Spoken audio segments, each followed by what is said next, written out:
Well, do you know what time it is? You know what time it is. You hear what time it is. It's the most wonderful time of the year. It's the happiest season of all. So Andy Williams croons, too much for me, if you ask me. I'm sort of too tired of hearing that song. There are lots of songs this time of the year. It's Christmas after all. We all have our songs. Well, I know for a fact that when Taylor tried to turn the radio away from Andy Williams, Corinne protested. She likes that song. My family of origin has a song. I don't really know how it got to be our song. It just has always been. Hannah called me 2 weeks ago, and I was absolutely thrilled. I'm always thrilled when my children call me. And this thrilled me even more. She said, "Guess what I'm doing?" I said, "What's that?" "I've been to get a Christmas tree. I'll send you a text, a picture of it. It looked like poor Charlie Brown's, but there it was. I got a Christmas tree, and I've decorated it, and I've played the song." She didn't have to tell me which song. I knew which song. I called my brother a little while later. We were talking, and I heard music in the background, and I thought, what's that music? And then I realized it was the song. It was the song. It was Perry Como. Oh, there's no place like home for the holidays, and no matter how far away you roam, if you long for the sunshine. You're looking at me like you don't know this song, can you? Of a friendly gaze, for the holidays you can be home, sweet home. It's the song. It's the song. Apparently, a lot of people believe the song. Did you know AAA says for Christmas, more people than ever will be traveling to get home? 112 million by their count. I think 100 million of them are on Wayne Memorial Drive at any particular time.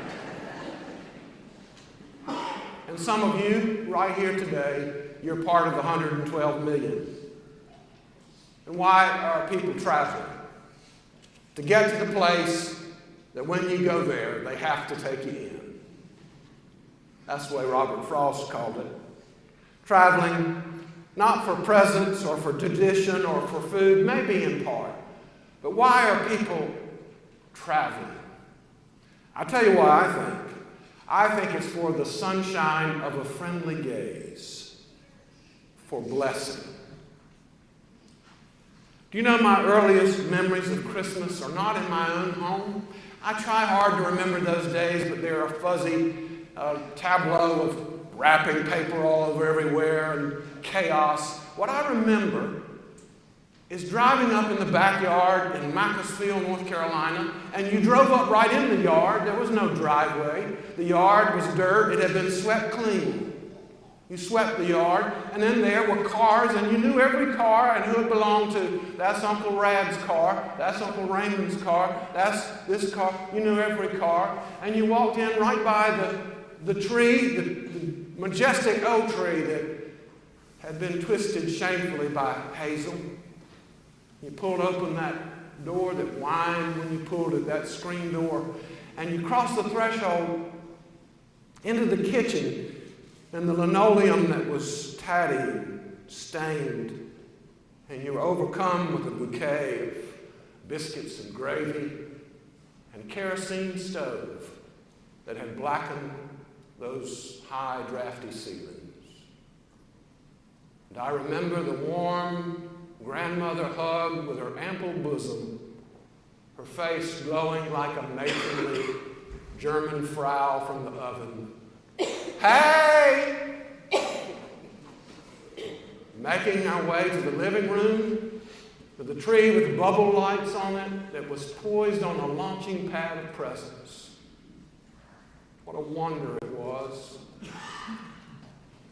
And then there would be my feeble grandfather, who as long as I knew him was feeble and almost never smiled, but he was the patriarch. And on this night, his grandchildren, those not yet old enough to be embarrassed by it, would line up in front of him. With a pocket full of nickels, he would sit there and pay one out to every child who could sing Rudolph the Red-Nosed Reindeer through a cappella the whole way. Now, the nickel was soon spent, but that small, wan smile, when you made it, it's never spent. You know what that was, don't you? A blessing. You are blessed. If I were you by now, I'd be thinking, well, this is like somebody's boring, nostalgic slideshow. What does this have to do with anything? We all have our Christmas stories. But let me tell you something. I really believe that this exactly is the meaning of this text, or at least an important part of it. This text that's not so familiar, of Mary going to visit some woman called Elizabeth. And if I were you, I'd be wondering, for goodness sakes, it's the 23rd of December. When do we get to the Christmas story? We've heard about John the Baptist. We've heard about this. No, where's the manger? Where's the shepherds? Where's the wise men? Where's the inn? Where's all that? Well, it's coming. It's coming tomorrow. But this is our text. Mary has gone to visit her kin, part of the 112 million in her world who were traveling. Why was Mary traveling? If you've read Luke, the first chapter, if you haven't, go home and read it. Mary was traveling because she was minding her own business as a teenage girl, engaged to be married to a great man. Her life was bright, and then all of a sudden the angel appeared. And the angel said the most astounding thing to her. Mary, you are favored among women, and you will bear a son. His name shall be called Yeshua, God saves, and he will be called the Son of the Most High God. If that wasn't enough for her mouth to fall open, what the angel said next surely made it fall open. It will be the Holy Spirit who will come upon you. You will know no man. And then Mary made maybe the greatest leap of faith that anyone has ever made. Hearing a story like that, she said, okay, may it be unto me as you have said. Can you imagine the fix that got her in Nazareth? What they were saying at the IGA when she walked in the door? Look, there's Mary. Have you heard that story? She's been fooling around and gotten herself pregnant. I know it wasn't Joseph. He's a righteous man. No telling who it was. But here's the best part of the story. She says it was God. Can you imagine the humiliation for a teenage girl? But here's the other thing. The angel said, if you have a hard time believing this, here's a sign for you. There's Elizabeth, your kin, the one who's way past childbearing years. Well, right now, she's pregnant, 5 months pregnant. So Mary got tired of looking at all those angry, scornful faces, and she wrapped her shawl around her, being newly pregnant. And she made her way from Nazareth into the hill country of Judea, which was no mean trip. And she went to meet Elizabeth. Now, anybody here in your manger scene at home have Elizabeth there? I don't think so. Who in the world's Elizabeth? I don't know this part of the story. Well, I've never heard. What does this mean? Well, Elizabeth was of the priestly line of Levi. And her husband, Zechariah, was too. They were well-placed people, and they were righteous people. They did everything right, except they could not have a baby. Now, you have to understand this. In our world, that is really painful. If you want to have a child and you're not able. But in Elizabeth's world, it was doubly painful because everybody knew why you did not have a child. It had nothing to do with physical things. It was because God had cursed you. God had closed your womb because of something you had done wrong. So here's this righteous woman who grows old with everyone thinking that she is unrighteous. But she's still righteous. And her husband goes into the temple to light a candle before the Holy of Holies, and behold, another angel comes. And the angel says, Zechariah, your wife Elizabeth is going to be pregnant. She's going to have a son. And Zechariah said what you and I would say, no way, impossible. And the angel took umbrage and said, listen, buddy, my name is Gabriel. I stand in front of the throne of God and I see his face every day.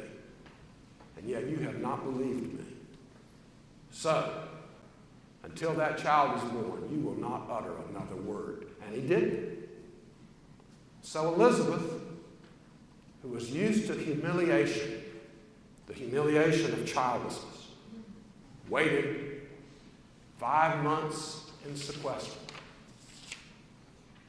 Mary knocked at the door, tired out by the long journey. It was Mary who blessed first in the story. At the sound of Mary's voice, the baby in Elizabeth's womb leapt for joy. That's the power of blessing, isn't it? Then Mary saw the reason that she had come. Because when Elizabeth appeared, her face looked like a matronly German frau, red and swollen with pregnancy, and absolutely delighted. A smile that said, you are blessed, my child. And that was the word that came out of her mouth. Mary, you are blessed, and the fruit of your womb is blessed. And surely that message is part of the meaning of this story, and a powerful word for us who are traveling to be with those we love, to gather with them. For what? To receive presents? To have a pretty table? To have a nice party? No. What we gather for is that every one of us is hungry for that blessing. How do you say that blessing to people you love? Maybe you say in a quiet corner, I don't know if you know how much you mean to me. Or maybe you say, do you know I thank God for you every day? Or maybe you say, I can tell you this, I sure am glad that I'm the one that gets to call you mine. There are 1,000 ways to speak a blessing. To say to someone you love, you are beloved. So I long for you both to hear and to receive such blessings this year. But this story of blessings that come from kin points beyond itself to a deeper blessing.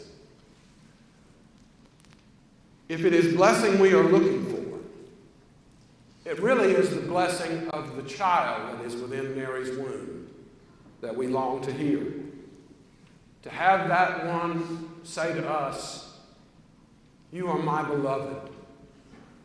I was born for you. I lived for you. I died for you. I rose from the grave for you. And I would have done all of this if you were the only one there was. If it is blessing we are looking for, it is that blessing. Because Christmas is more than family smiles from familiar faces.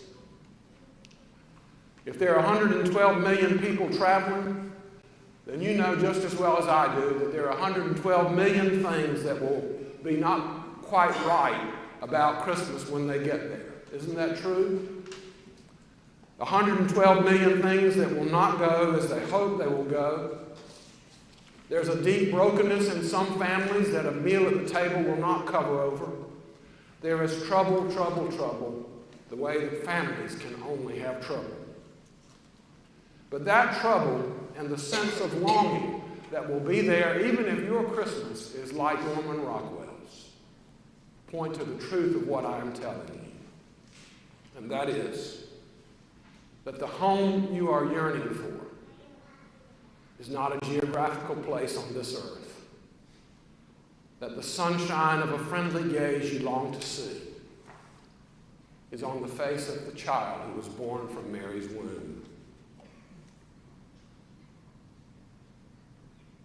We had church in here on Tuesday night. Actually, we had a meeting, and church broke out. That's the best kind of meeting, if you ask me. On this side of the choir loft sat all your elders and deacons. And on this side sat the 8 people that you have elected to fill the terms of those who are retiring to rest. We started the meeting by singing some of the Christmas songs. It was enough for me to know that some of those elders and deacons needed to be sitting in the choir regularly. It was beautiful. And then Harold gave us our devotion, and it was picture perfect. It was the sweetest time. You could feel the Holy Spirit.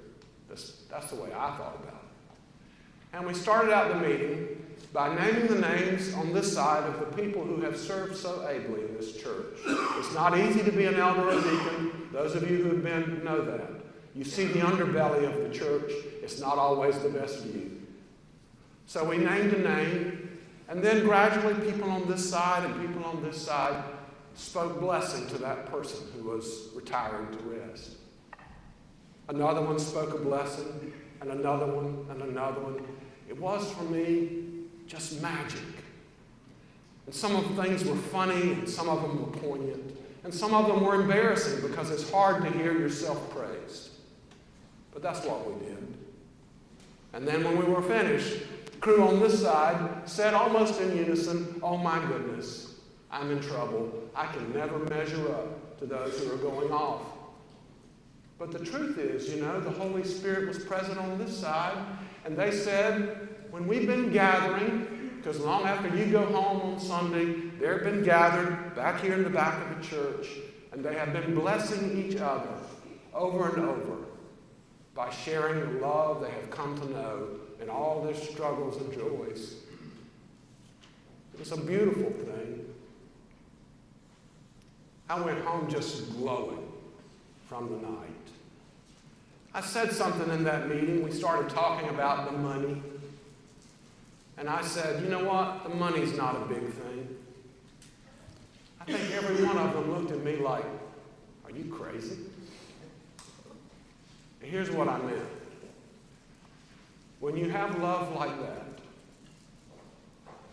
that's the big thing. The money is a little thing. I believe that with all my heart.